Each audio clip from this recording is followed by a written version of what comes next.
Hello everyone and welcome back to my channel. Or if it's your first time, welcome to my channel. My name is Marlene and I talk about eating disorder recovery and everything related to healing the relationship to your own body, to food and to movement. I recently got asked to talk a little bit more about extreme hunger and what it looked like for me. And that's what we're going to talk about today.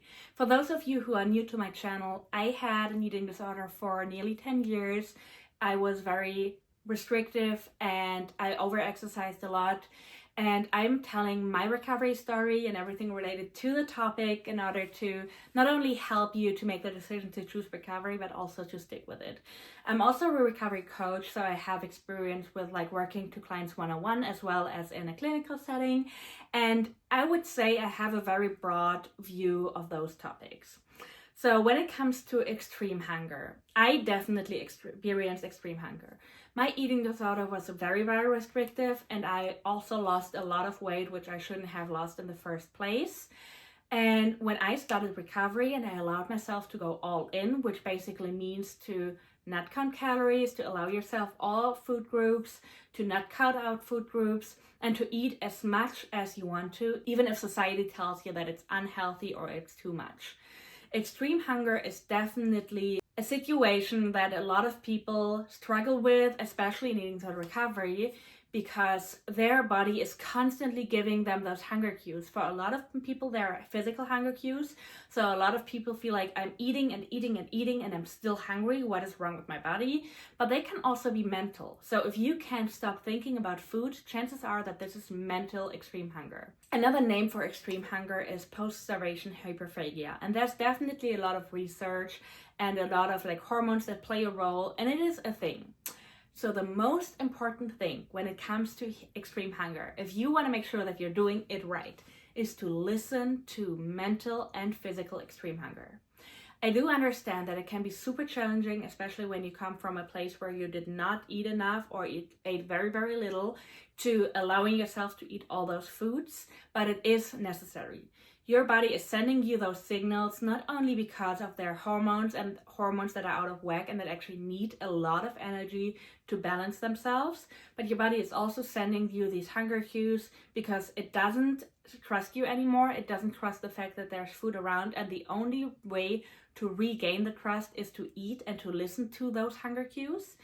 But it also sends you those hunger cues, and it also sends you the mental hunger because it needs so much energy. While working with clients, I always realize how much people underestimate how much energy the body needs. I know that there's certain numbers out there how much a person should eat, and let me tell you right now, those numbers are definitely not scientifically based. Those numbers were based on a research, or rather on a poll that somebody did in the 90s, where they asked not even a big group of people how much they think they eat during a day. And those people just gave them an idea, gave them an answer like, oh, I think I eat so and so many calories. And then they calculated the median out of it. And that is where those numbers are coming from. Those numbers are not scientifically proven, and those numbers are not individually to be seen. A lot of people need so much more energy regardless of their gender, their height, or anything else. It's just super individual, and normally our bodies tell us how much energy we need. But if we have an eating disorder, it can be so hard to listen to that and to understand I really need that much, even though the number might be higher than what society tells me I should eat. But back to extreme hunger. In my case, I definitely allowed my body to go to wherever it needed to be in terms of weight gain, and I allowed myself to eat the things I was really craving. Another big thing in extreme hunger is rest. You do need to rest. Eating disorder recovery will not work the way it does when you're doing it quote-unquote right if you still try to make up for the things you've eaten, because chances are then that you engage in a binge restrict cycle when extreme hunger is actually not binging. But the more you try to make up for it, the more your body will send you even more hunger cues, and you will feel even more out of control when it does not have anything to do with losing control. In fact, you're regaining the control when you listen to those hunger cues.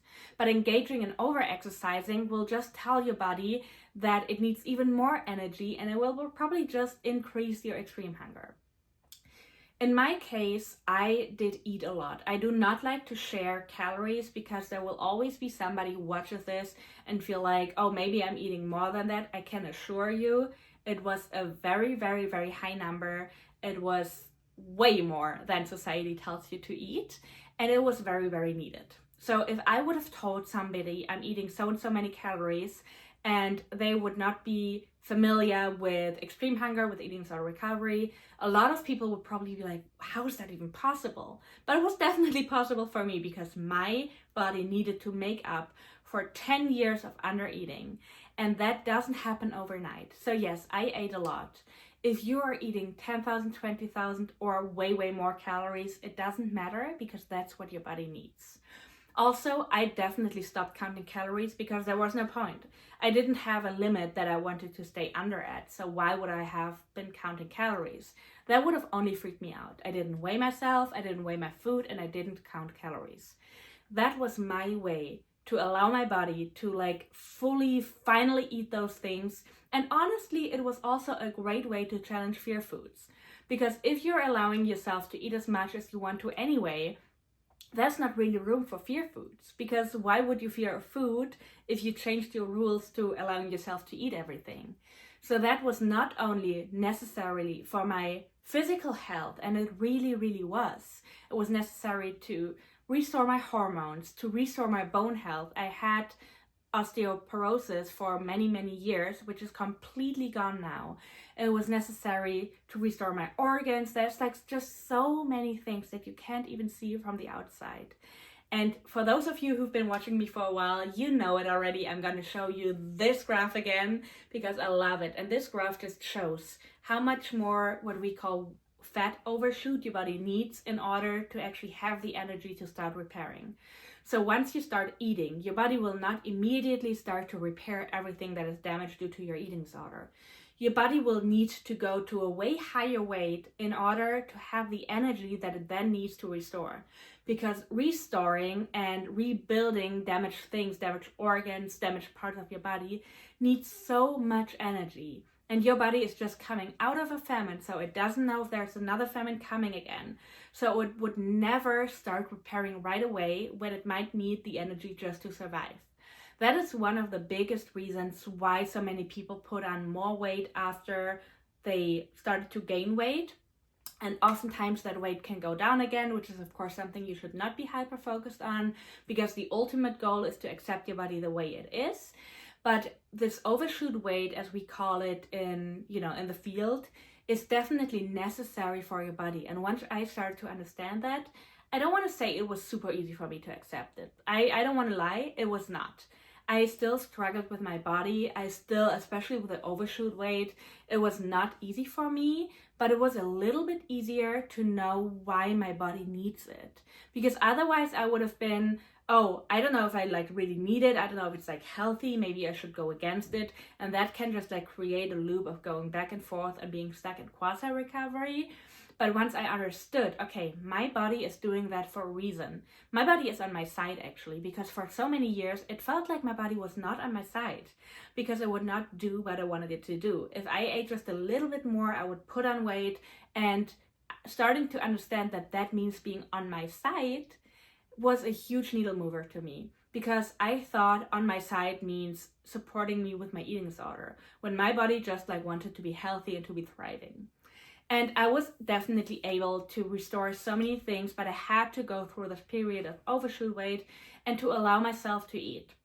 Another thing that I hear from a lot of clients that I was also going through myself is oftentimes eating more can feel a little bit safer and a little bit easier when somebody tells you you still have to gain weight. And unfortunately, oftentimes that is still measured by the BMI, which I'm definitely not a fan of. But a lot of people think, okay, I still have to gain weight so I can allow myself to eat. Once they hit a certain BMI or a certain weight that they were at before, or some people have a certain number in their head, it gets way harder, especially when the outside reacts different. When your doctor, for instance, is telling you oh, now you reached that BMI, so now you don't have to gain weight anymore. that's the point where recovery actually starts, because that is when you have to make the decision over and over again to not only to still eat, but to still eat according to your extreme hunger and to still accept the weight gain, even though some random BMI number might tell you not to gain any more weight. And that was something that I definitely struggled with a lot. It was very hard for me to go over a certain BMI, over a certain weight that I had before my eating disorder developed. And so I would always compare myself to like my 16-year-old body, which you shouldn't do anyway when you're like a grown-up person in your 20s. But that was like still my eating disorder being so loud. And so it was definitely hard for me, but I also had promised myself to give this a chance and to not go back, because I knew if I go back now, I will go back into my eating disorder, and that's what I don't want to anymore. And then if I one day decide to do it all over again, I have to do this whole process over again. I've come so far. Why would I go back now? So I decided to trust my body until it trusts me. And it worked. I did have a lot of water retention. I did have a lot of pain that came with recovery, but it didn't come because of the weight gain. It came for other reasons that were necessary for my body to heal. So I decided to rest, to listen to my extreme hunger, even when I had gained a lot of weight in a very short amount of time. And I thought I would be the number one person that would never lose the weight again. I thought I would be the unicorn that would never recover, that would always be in the stage, that would forever struggle with her body. And here I am, being on the complete other side, but also knowing that if my body would gain weight again, I could handle it. So that's another thing. Eating disorder recovery is not about getting to like your old weight again. It's not about losing the overshoot weight at all. I had to come to the point in my recovery where I had to accept if my body is not losing this overshoot weight, so if this is not overshoot weight, if this is the weight that my body needs, I still have to accept this. So I can't wait for my weight to go down again. That's not happening. I can't do that because then I'm focusing on the weight again. So that acceptance, that radical acceptance, was a key turning point in my recovery, because I understood that I have to accept myself no matter what. And we all have to do this. If as a woman you fully recover and you are able to have kids and you one day decide to have kids, your body will change because you're literally carrying a human being in your body. If you have an injury and therefore can't move the way you did before, your body might change. Your body might lose weight, gain weight. Weight fluctuates. Weight is never the same, which is one of the reasons why I don't really am a fan of weighing myself. But accepting that and knowing that you can handle it is one of the biggest wins I had from recovery, because I know no matter what my body is doing, as long as I'm nourishing it, as long as I'm listening not only to my hunger cues but also to my cravings, which every person has and which you should definitely listen to, and if I'm also listening to my body when it needs rest, then I can trust it and my body can trust me, and whatever happens, happens, and I will be fine with it. I really hope this video helped you to not only understand your own extreme hunger, but also to have a little bit more hope that feeling is possible and that you can definitely do this. But again, extreme hunger is definitely not an easy phase, but it can also have a lot of positive things. For me, honestly, it was also exciting to finally eat all those things again and to allowing myself to do so and to not engage with diet culture anymore.